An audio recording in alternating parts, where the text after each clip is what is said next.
Welcome back to the Now Morning Show. It's time to shine a spotlight on the Christmas season prices.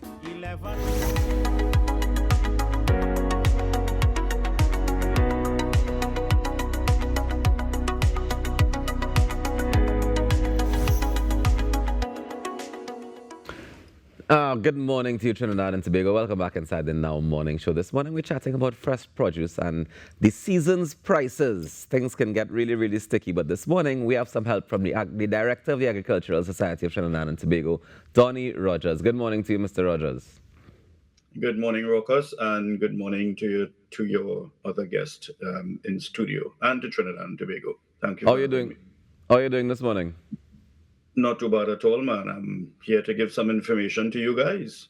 All right, so tell me straight off the bat, should we be concerned about prices going up during the Christmas season?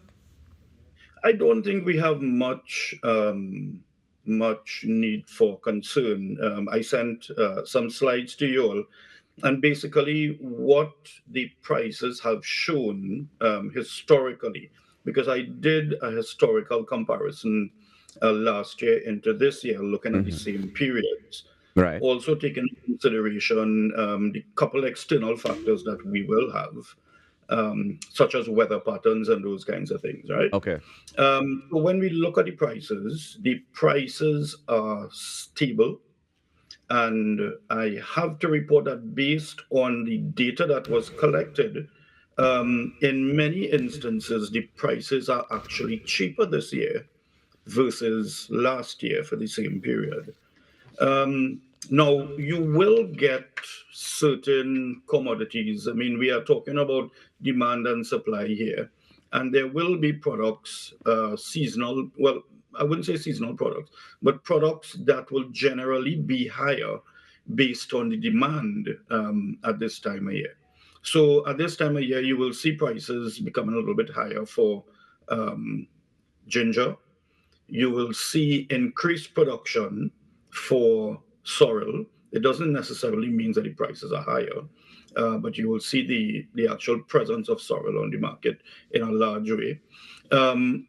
What we have also seen this year, and the slightly upward movements we've had, would be for condiments and seasoning items, such as and in that category we are also dealing with hot peppers. And hot peppers, compared to last year, significantly more. Generally, the seasoning category, yes, right. So the slide is up there. So generally, the seasoning category has seen some increases, which is normal because, Christmas goes with a lot of cooking, a lot of meat and stuff like that. And therefore, demand and supply, you will see slight increases for seasoning items. All right. Same except for items such as hot peppers. Let me just pause for a second here on this one. You mentioned the hot peppers, right? And I'm seeing here an increase that says from 2023 to 2024, we're seeing almost a $200 increase in the price. What would attribute? Correct. I mean, I understand the demand, but what would attribute such a $200 increase? So at this point in time, demand is spread not just from the retail consumer. Now, these prices are the average wholesale prices, right? So the demand would be there not just from the consumer who buys at the market, but also from processors, everyone who makes pepper sauce and who makes green seasoning. This would be one of the busiest periods in the year for those micro and small and large entities to increase their production and, as we put it, just basically make their money at this time of the year. So this is one of the highest periods where volumes of condiments, hot peppers, and seasonings would be sold. So that is what would account for the increase in prices. Right. Now, once I see that, but Donny, sure. Donny, I just want to clarify because yes, I understand that part of it, but we're comparing it to the same time period last year, right? Yeah. So there would have been the same the same people who would have been, doing their trade, they would have been having their micro and small businesses, they would have been making their peppers and all that stuff.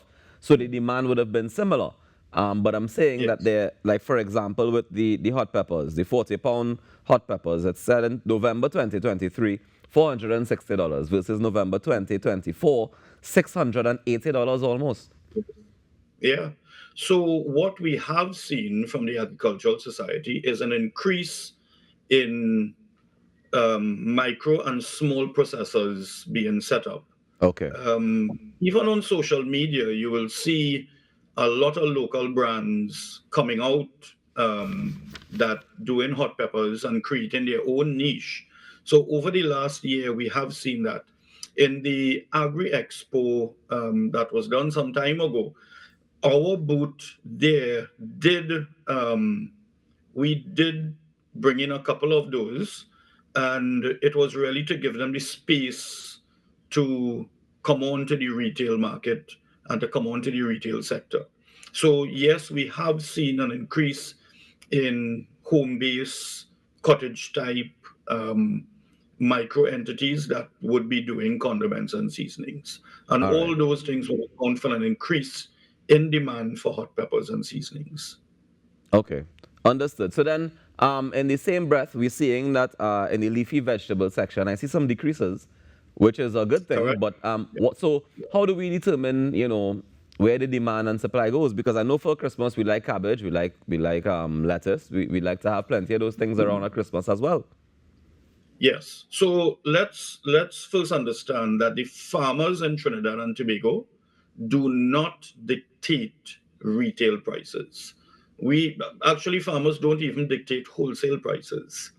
Those prices, wholesale prices, are set by wholesalers who farmers sell to, and the retail prices are set by retailers who buy from the wholesale, and they would repackage and stuff like that.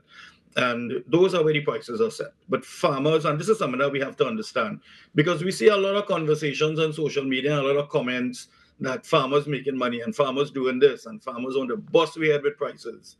But it's not that farmers do not control wholesale or retail prices in Trinidad and Tobago. And the general public needs to have that understanding. So, what we have seen in leafy vegetables, we have seen very stable prices and in many instances, cheaper prices. And if we look at a couple items, you will see that because now these prices are because um, production has increased. So we have to congratulate the farmers of Trinidad and Tobago for increasing production and stabilizing, and in a lot of cases, lowering the price, which are lower, in this case, are lower than the imported items that we would have. So the figure that you just saw, we have local cabbage, we have imported cabbage, and everything there we basically show it in comparison to local and imported, even the previous slide with the ground provisions. And in many instances, you are seeing locally produced items being cheaper than the imported items, which is a wonderful sign in my book. Most definitely, I would have to agree with you there for sure. And we love to see the improving and the improving in the provision of local produce. But what are some of the Correct. challenges farmers have been facing that would force some of these prices to go up? And is there anything that may or may not happen or could happen that will adjust prices again before the year is done? So from my analysis over the last few years, COVID presented an opportunity where the farmers really came to the forefront, and the farmers were the saviors, because the one problem we did not have in Trinidad during the entire lockdown was a shortage of food. Right. And throughout, that was the one thing we did not have to worry about. So the farmers really came forward and showed their resilience, they showed their tenacity, and they showed their willingness to come outside there and brave this virus that many people were dying from, and produce food for us at an affordable price. And the prices then were not cost prohibitive, notwithstanding the restrictions that they would have. So coming out of COVID, um, in a couple of years after that. So, like for instance, you would see now locally produced plantains and ripe plantains are significantly more affordable than last year. Last year was when there was the black sigatoka disease that was affecting many plantation fields throughout throughout the country. That has stabilized somewhat, and farmers have now gained control on it, and that would account for a better price. We do have challenges with, so we have structural challenges such as the ability of farmers to become registered and get a farmer's badge and benefit from the incentive program that government has prescribed. We also have challenges with regards to the giant African snail, which currently is, in my opinion, the major issue facing farmers now, especially crop farmers. So that is something that we need to get a serious handle on in going forward. We've seen, I'm very happy to say that we've seen um, a decrease in the reports of pre-deal larceny, which Nice. means that farmers are actually now able to take their crops to market and not lose them before they are officially reaped by the farmer. Right. And these things are welcome signs. Now, So Mr. yes, Rogers, uh I have to ask, with all the weather that we've been having, I know we've had some, extra rain this year that I don't think we were necessarily always prepared for. Has that correct. affected farmers at all? So there are areas, especially in South, that was really hit hard, and there's a lot of agricultural lands and agricultural production in the south of the island. And but what has saved the pricing structure is the fact that production was generally increased throughout the country. So Okay. whereas in some areas, owing to flooding and natural disasters, we would have seen fields being wiped out, which was the case in Woodland and South when there was a period for weeks, they were being washed out. Hmm. The overall increase in agricultural production was able to provide that buffer where we were still able to see stable prices and um, increased kilograms being sold at the market, or increased volumes. Sorry. All right. Nice. Well, I want to say thank you very much for joining us this morning and for sharing this information so that we all have a better appreciation and understanding of what prices we should be looking for as we head into the Christmas season. Do you want to leave the nation with any words for the Christmas season before we part? So just a couple short things. One is that owing to where the trends are and where everything is, I don't see any major price increases. We can be comforted with that. In going forward, I would like to congratulate the farmers on doing a wonderful job.